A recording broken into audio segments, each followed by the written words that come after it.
South African hockey have quietly been going about their business during the COVID-19 pandemic, and last weekend celebrated loudly as their women's and men's teams qualified for their respective World Cups in 2022 and 2023.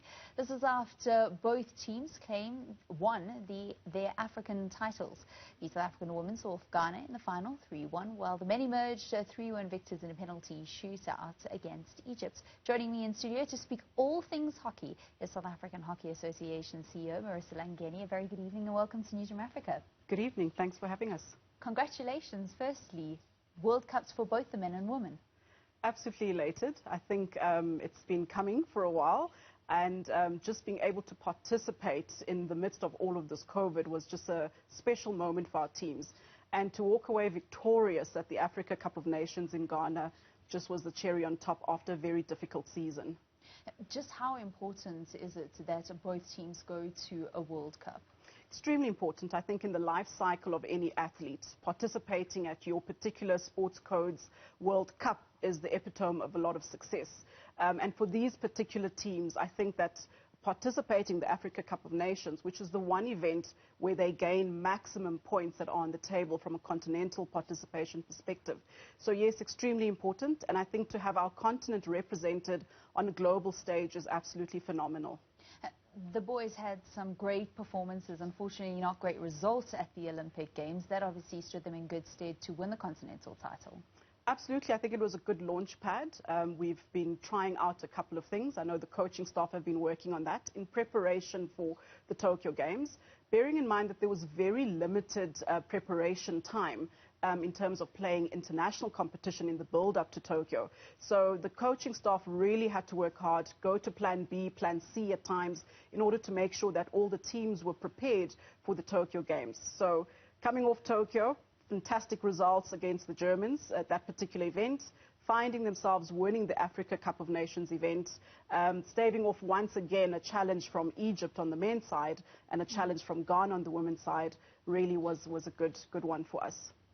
And just how strong is the standard of hockey on the continent? It's growing, I must say. If I look at the previous event in 2015 and the standard that we've seen this year, it really is growing, and the continent is embracing hockey more and more as a sport. If you look at the total members that actually participate in the sport continentally, we're looking at a strongman of about 26 countries that actually participate. The Africa Cup of Nations, of course, is capped to the top 8 teams continentally, so at this stage it's very strong competition for us. We've heard a lot of stories coming out of hockey about players having to represent their country, but also having to pay to represent their country, and lots of news about that.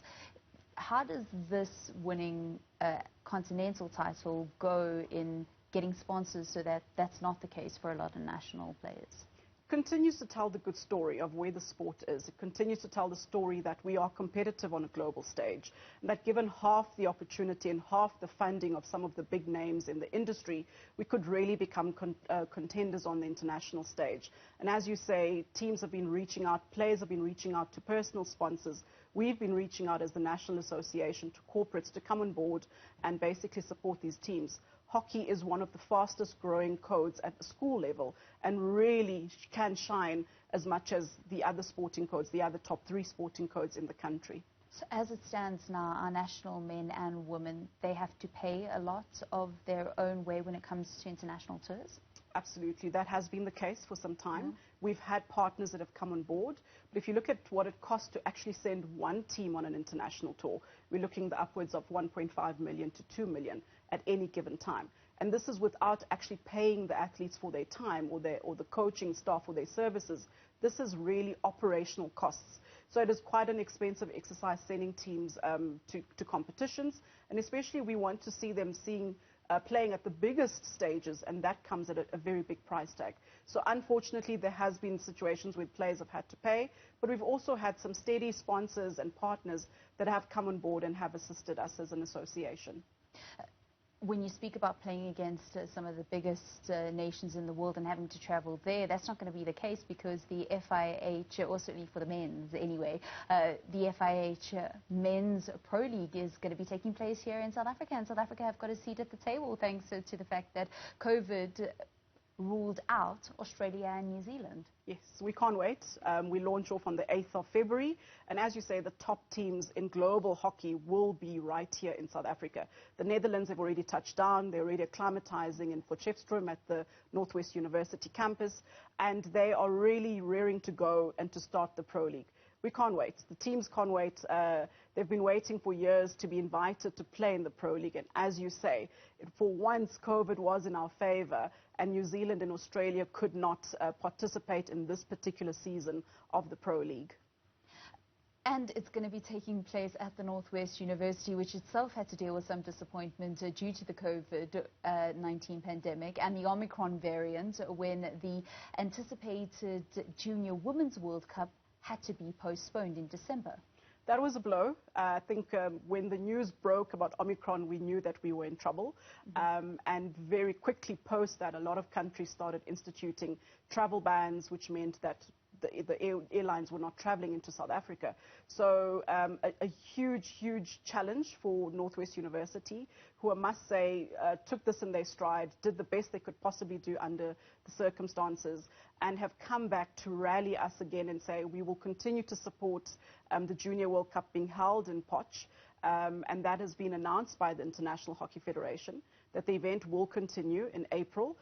So we will be heading back to Potch with the top 16 junior women's teams in the country, or rather globally, I should be saying. So from the 8th to the 21st of February, you've got the Pro League for the men, and then you've got the Junior Women's World Cup taking place from the 2nd to the 13th of April. That's fantastic news for hockey. I'd like to know how hockey has managed to ensure that the development pipeline at the school level remains during the COVID pandemic, because it is a semi-contact sport. Definitely, and I think that was one of the challenges we experienced. Every time there would be a new alert level being announced, we'd quickly scurry and have a look at what the regulations would contain. And hockey is classified as a contact sport, so it has been challenging ensuring that we can still offer tournaments for a lot of, especially the school kids. But the challenge with the COVID regulations was that we could not offer tournaments. We could only offer training. So lovers of hockey continue to train, continue to maintain their skills level, and when the opportunity arose for them to still compete from a tournament perspective, they took that with both hands. So it has been very challenging, even within our club sections and within our leagues. The same challenges have been there, and we've just had to maneuver the season around the alert levels that were being announced by national government. So not an easy task, trying to make sure that fans of the game remain vested, participants of the game remain vested, and I think we've come through. To have the news of the Pro League coming to South Africa, to have the news of the Junior World Cup coming to South Africa, preparing for the Birmingham Commonwealth Games in mid-year this year in July, is also another fantastic opportunity for our players to shine on the global stage. So we've done the best we can under very trying circumstances, and I think we have pulled through. Are there going to be fans allowed to watch at the Potchefstroom Stadium? At this stage, not. I think we have focused on delivering a very safe tournament for the participants. As you can imagine, countries coming in, with Omicron having been discovered, well, not even discovered, but rather being genomed here in South Africa, the whole issue of concern around safety has been top of mind for everyone. And we've taken a decision not to have participants at the event. But of course, the FIH will be streaming the tournament, and it can be seen on other channels. So at the end of the day, hockey lovers can still watch the events taking place in Potch, but sadly we will not be allowing any spectators attending.